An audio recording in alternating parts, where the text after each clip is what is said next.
இந்த லாக்அப் மரணம் அப்படின்றது எதிர்க்கட்சிகள் ஒரு புறம் குரல் கொடுத்தாலும் நீதிமன்றமே இதில் கடுமையான வாதங்களை இன்னைக்கு நீதிபதிகளே சொல்லியிருக்காங்க. இது பொதுமக்களுடைய பார்வையில் பார்க்குறப்போ இதே மாதிரி குற்றச்சாட்டுகளை அன்றைய எதிர்க்கட்சி சொல்லுச்சு. இன்னைக்கு அதே சம்பவம் அதே நிகழ்வுகள் திரும்பவும் நடக்குது.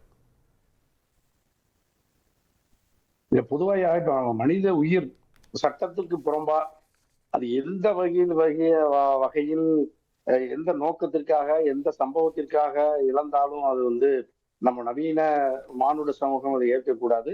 குறிப்பா சட்டத்தின் ஆட்சி நடக்கிற இந்தியா மாதிரியான பெரிய ஒரு ஜனநாயக நாட்டுல நம்ம ஒவ்வொரு குடிமகனுக்கும் உயிரை உறுதி செய்யணும்.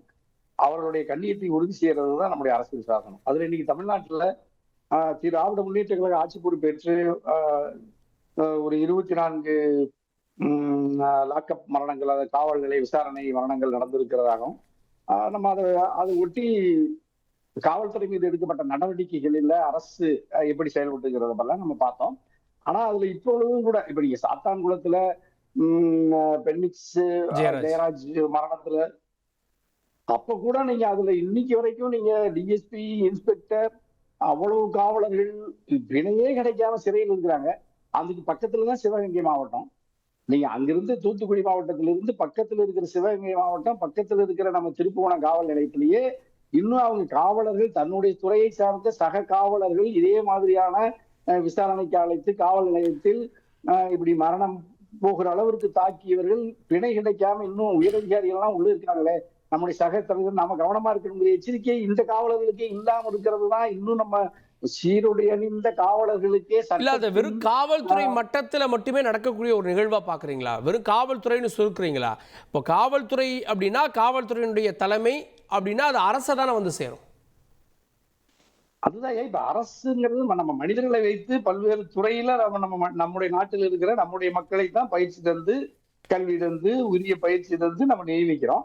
சட்டத்தின்படிதான் எல்லாம் சரியா நடக்கணுங்கிறது தான். சட்டத்தின்படிதான் பிரதம அமைச்சர், சட்டத்தின்படிதான் முதலமைச்சர், சட்டத்தின்படிதான் காவல்துறை, வருவாய்த்துறை எல்லாம் இருக்கு. ஆனா சட்டம் மீறப்படுகிற பொழுது சட்டத்தில் மீறியவர்கள் தண்டிக்கப்படுகிறார்களா? ஆம், தண்டிக்கப்பட்டிருக்கிறார்கள். குற்றம் சாட்டப்பட்ட 6 காவலர்கள் சஸ்பெண்ட் செய்யப்பட்டிருக்கிறார்கள், சஸ்பெண்ட் செய்யப்பட்டாங்க.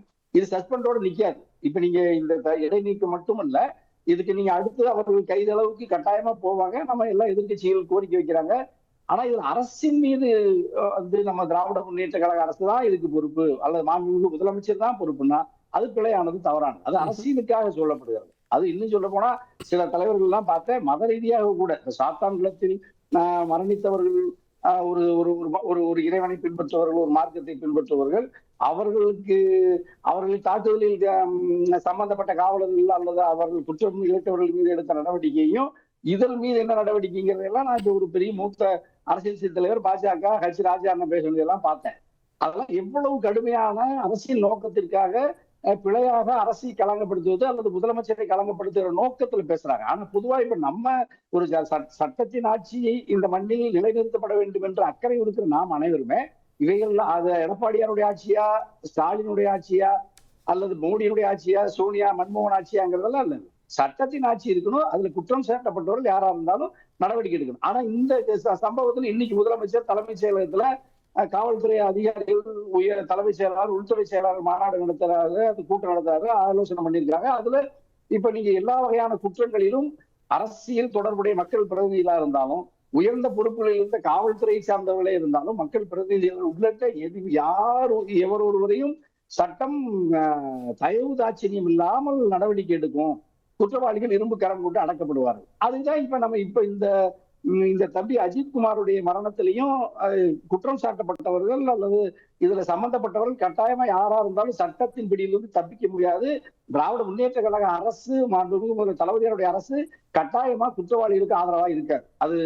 அதுல நம்ம உறுதியா இருக்கணும். அதுல எந்த சம்பவத்திலையும் அரசு குற்றவாளிகளுக்கு சாதகமாக இருந்து பாதிக்கப்பட்டவர்களுக்கு நீதி மறுக்கப்பட்டிருக்கிறதுனா அரசை பொறுத்தவரை இல்லை. இப்ப நீங்க கார்த்தி ஐயா கேட்டீங்க, அரசு இதுல என்ன கவனம் செலுத்தியதுன்னு கேட்டா, எல்லா சம்பவங்களிலும் அரசு தன்னுடைய கடமையை சரிவர செய்திருக்கிறது. அரசுனா முதல்வர் தான், முதல்வருக்கு கீழே தான் காவல்துறை இருக்கிறது. அப்ப இன்னைக்கு நம்முடைய விவாதம் காவல்துறை தொடர்புடையது, அந்த மரணம் தொடர்புடையது. அப்ப அந்த காவல்துறைக்கு தலைமை ஏற்றிருக்கிற மாண்புமிகு முதல்வர் அவர்கள் இந்த சம்பவத்தில யார் இதுவரைக்கும் நீங்க இன்னும் இது மேல உயர் அதிகாரிகள் கூட விசாரிக்கப்பட்டு கடுமையான தண்டிக்கப்படுவாங்கிறது எனக்கு உறுதியா நம்பிக்கை இருக்கு. நீங்க எதிர்க்கட்சி தலைவர் கூட இன்னும் இதுல ஆதாரம் இருந்தா எடப்பாடியார் சொல்லலாம்.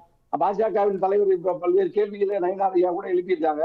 அந்த நயினார் ஐயாவோட கேள்விகளுக்கு கட்டாயமா நாளைக்கு நீங்க பதில் வரும்.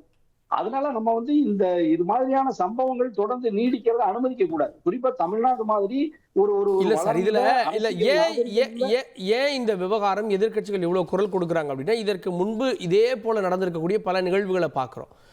ஜெயராஜ் ஃபெனிக்ஸ் அந்த மரணம், அப்போது அரசியல் ரீதியாக எவ்வளவு எதிர்க்கட்சிகள் போராட்டம் பண்ணாங்க. இன்னைக்கு அதே எதிர்க்கட்சிகள் இன்னைக்கு அவங்க இதை போராட்டமாக எடுக்கிறாங்க. ஜஸ்டிஸ் ஃபார் அஜித் குமார் அப்படின்னு ஒரு போராட்டத்தை முன்னெடுக்கிறாங்க. அப்போ அதையும் அரசு எதிர்கொள்ளணும்ல.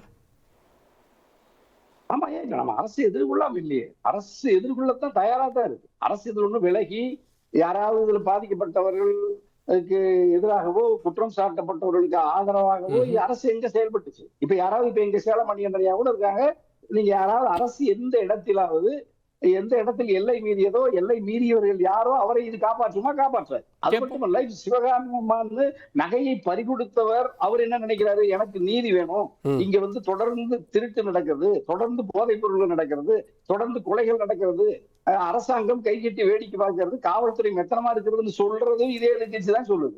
அப்ப நீங்க குற்றவாளிகள் மீது நடவடிக்கை எடுக்கிற பொழுது, இது மாதிரியான அத்துமீறல்கள் ஒரு சில இடங்களில் நடக்கிற பொழுதும் காவல்துறையை கடுமையை கண்டித்து, அரசை கண்டித்து நம்ம கடுமையை அரசு மேலதான் நம்ம எல்லாரும் புகார் சொல்றாங்க. அது ஜனநாயகத்துல நம்ம புகாரை சொல்லக்கூடாதுன்னு சொல்லல. ஜனநாயகத்துல நம்ம குறைகள் இருந்தால், குற்றம் இருந்தால் அதை நம்ம கட்டாயமா நம்ம கேட்போம். மக்கள் போராடுறாங்க, அதெல்லாம் நம்ம யாரும் இல்லைன்னு சொல்லல.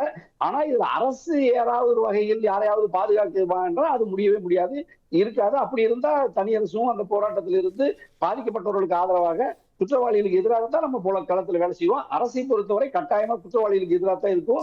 குற்றவாளிகள் தப்பிக்க முடியாது. திரு சேலம் மணிகண்டன், இங்க அரசு நடவடிக்கை எடுப்போம் அப்படின்றாங்க.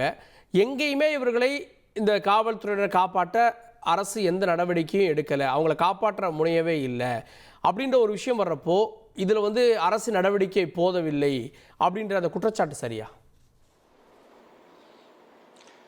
தந்தி டிவி நேயர்களுக்கு வணக்கங்க. அண்ணன் தனியரசு பார்த்தீங்கன்னா சிங்கம் மாதிரி சீருவாரு. இன்னைக்கு அப்படியே உட்காந்துட்டு மெல்லிய மயிலிறகால் அப்படியே மியாவ் அப்படின்னு வருடி கொடுக்குறாருங்க.